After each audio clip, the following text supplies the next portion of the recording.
the definition of the gospel. The death of Christ, the burial of Christ, and the resurrection of Christ. So, Jesus Christ, for God's purpose, plan, and will for our soul salvation is completed, paid in full. That's why it became a gift, but it is not ownership. Why? It's paid. The life of the Lord Jesus Christ. So, more than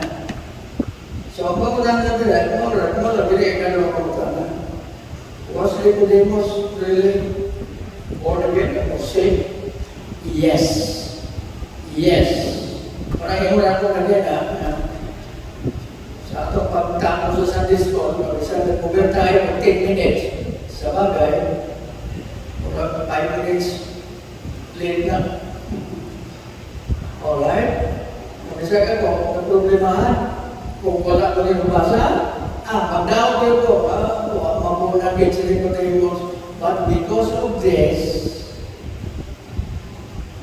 Bible answer is very clear that Nicodemus was born again or saved. Why? Because of the proof.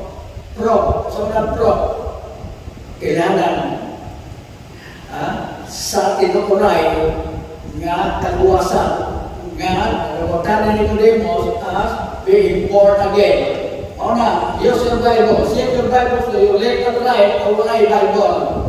Alright? John 19. Okay? Let us use the Bible. And after this, gamito na ito usap-usap example about question and answer. Okay? Alright? So John chapter 19. Alright.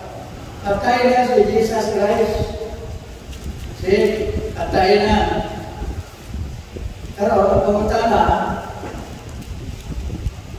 isang naglutom, isang na dumit sa tradisyon sa mga Hudiyo. Hindi pa penalize ang paglumong sa lawas na minatay, inhiran ko sa mga pahumot. Kasi, mahalong na pahumot.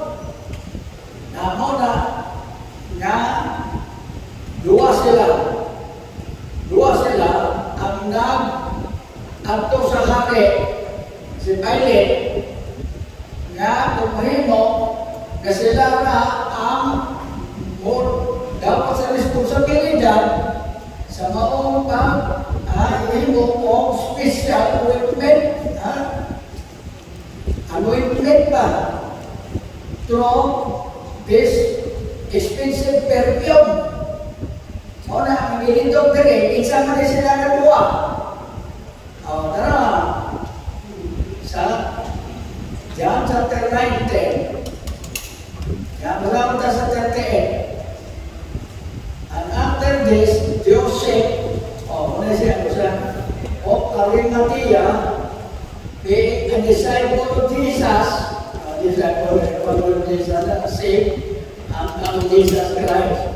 But secretly, for fear of the Jews, besought Pilate that he might take away the body of Jesus. And Pilate gave him leave. He came therefore and took the body of Jesus. Natalaw sa 39, muna ang Bible baptized, Bible-based rin kita. See? And there came also Nicodemus, which at the first came to Jesus by night. John chapter 3, and brought a mixture of myrrh and aloes, about 100 pounds weight. Halaga! Ang posisyon ni Nicodemus, when he went to Jesus Christ, he said, after intending, he said, the Bible doctrine of Jesus Christ regarding his soul salvation, and his question, which he could not understand.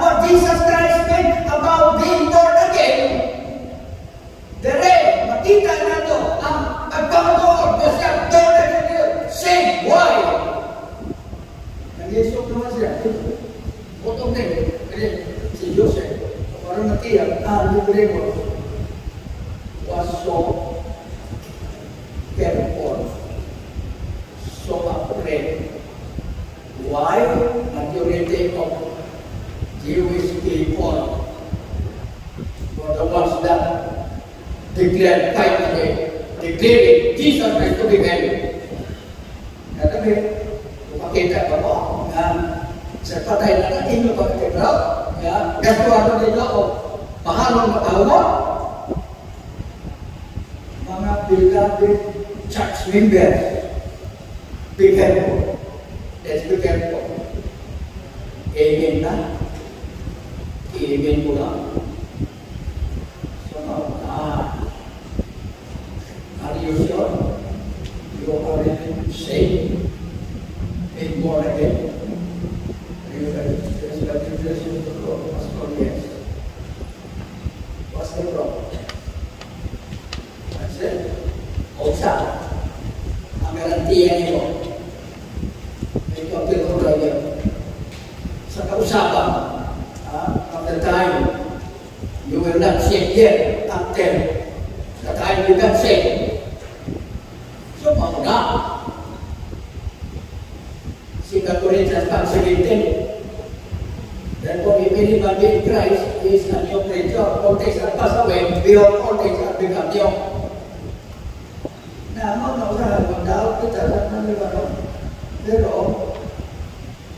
pero niya mo atang o pagpamatuon sa tupa nga mo deklaran o Bible truth. Ano na,